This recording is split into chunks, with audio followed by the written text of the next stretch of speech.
అలాగే paper leakage అవుతుందని చాలా రూమర్స్ ఆల్రెడీ స్టార్ట్ అయినాయి. రెండోసారి పేపర్ లీకేజ్ ఛాన్స్ లేదు ఈసారి. ఎందుకంటే వాళ్ళందరినీ లాక్డౌన్ చేసి పడేశారు. పేపర్ తయారు చేసిన వాళ్ళందరినీ లాక్డౌన్ చేశారు ఇప్పుడు గవర్నమెంట్, సెంట్రల్ గవర్నమెంట్. సరే మిలిటరీ వాళ్ళలో లేదా ఈ వాడి ప్లెయిన్లో లేకపోతే హెలికాప్టర్లో వాడి పేపర్లు పట్టుకెళ్తున్నారు.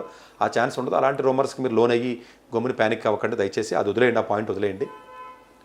అట్లాగే ఎగ్జామ్స్ రాసేటప్పుడు ఏదైతే లాస్ట్ మినిట్లో ఏదైతే మీకు టైం ఉంటుందో రెండోసారి చూసుకుని టైం ఉండట్లేదు. కాబట్టి చాలామంది పిల్లలు చేసే తప్పు ఏంటంటే ఫస్ట్లోనే ఈ రెండిట్లో ఆన్సర్ ఒకటి లేదు, ఈ రెండిట్లో ఒకటి ఉంటుంది అని అనుకున్నాం అనుకోండి, తర్వాత వెనక్కి వద్దాం అనుకుంటున్నాడు, వెనక్కి రాకూడదు.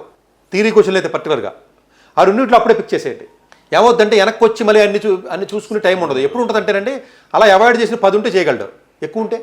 ప్రాబ్లమేటిక్ క్వశ్చన్స్ ఉన్నప్పుడు మాత్రం నా సలహా అయితే పెద్ద పెద్ద క్వశ్చన్లు ఏవైతే ఉంటే చదవకండి. ఇది ఎలాగ టైం పడుతుందేమని స్కిప్ చేసి ముందు మామూలుగా చేసుకుంటే వెళ్ళిపోయి సెకండ్ టైంలో వచ్చి చేసుకుంటే బెటర్. అంటే ఇది చదవాలా చదవకూడదా, ఇది ఇప్పుడు చేయాలా చేయకూడదా, దీన్ని స్కిప్ చేయాలా చేయకూడదా అన్న సెన్స్ ఉండాలి మీకు కాంపిటేటివ్ ఎగ్జామ్లో. ఆ సెన్స్ ఎప్పుడైతే మీకు లేదో మీ టైం అంతా వేస్ట్ అయిపోతుంది అక్కడ. ఇది మాక్ టెస్ట్లు ఉన్నప్పుడే జనరల్గా చేసుకోవాలి. ఈ 10 రోజులు ఏదైతే ఉంటుందో కొంచెం మాక్ టెస్టులు చేసినప్పుడు ఇలాంటి జాగ్రత్తలు మీరు తీసుకున్నట్లయితే ఈ మంచి అలవాట్లు రేపు ఎగ్జామ్కి వెళ్ళిన తర్వాత ఉండే అవకాశం ఉంటుంది. ఎందుకంటే లాస్ట్లో వెనక్కి వచ్చి ముందుకు వచ్చి 10 సార్లు తిరగడానికి ఉండదు. ఇది కొంత ఆలోచన చేసుకునే అవసరం ఉంది. అట్లాగే ఏ సబ్జెక్ట్కి minimum cut off JEE advanced లాగా ఉండదు కాబట్టి ఎందులో మార్కులు వచ్చినా కూడా సరిపోతాయి. కాబట్టి చక్కగా థియరిటికల్గా ఉన్న క్వశ్చన్స్ ఏవైతే ఉంటాయో వాటి మీద ఎక్కువ ఎనర్జీ పెట్టండి. ప్రాబ్లమ్స్ ఏమైనా ఉంటుంటే కొంచెం తర్వాత చేసుకోండి, కొంచెం స్లోగా చేసినప్పుడు కానీ తర్వాత చేసినప్పుడు కానీ. అట్లాగే ఎవరైతే ఫారెన్ వెళ్ళాలనుకుంటారో ఫ్యూచర్లో నీట్ యూజీ క్వాలిఫై అవ్వాలని కండిషన్ ఉంది కాబట్టి వీలున్నంత వరకు కూడా మీరు ప్యానిక్ అయిపోయి పెట్టేయకండి.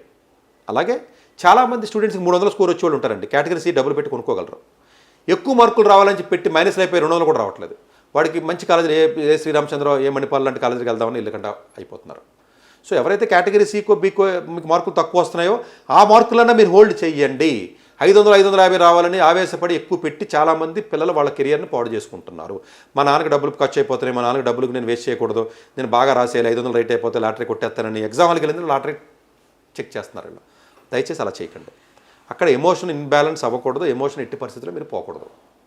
మాక్ టెస్ట్లో ఎలాంటి ఎమోషన్ ఉందో రియల్ ఎగ్జామ్లో అదే ఎమోషన్ మెయింటైన్ చేయకుండా ఎక్కువ ఎమోషన్ డోస్ పెంచారా అసలుకే ప్రాబ్లం వస్తుంది. డైరెక్ట్గా వాటర్ తాగండి, అంటే మరి ఎల్లి ముందు తాకండి, మళ్ళీ యూరినల్స్కి వెళ్ళాలంటే ఇబ్బంది కాబట్టి కొంత లైట్ ఫుడ్ తీసుకోవడం కానీ ఇలాంటిది ఏదైతే ఉన్నో జాగ్రత్తగా చేసుకోవడం కానీ అలాంటి వాటికి వెళ్ళండి. సో మాక్ టెస్ట్లు జాగ్రత్తగా రాయండి. సేమ్ రిసెంబ్లింగ్ అది కూడా ఒక మాక్ టెస్ట్ అనుకుని రాయాలి. అది నా ఫైనల్ చూసిన. అది ఒక ఎగ్జామ్ అనుకుని మాత్రం దయచేసి రాసారా అవుట్ పోతుంది. మాక్ టెస్ట్ ఎలాగైతే ఉందో అది కూడా ఒక మాక్ టెస్ట్ అనుకుని మీరు రాయగలిగినటువంటి స్థితికి కానీ మీరు చేరుకోగలిగితే డెఫినెట్గా మీ పొటెన్షియల్కి ఎన్ని మార్కులు రావాలో అన్ని మార్కులు అయితే తప్పనిసరిగా వస్తాయి.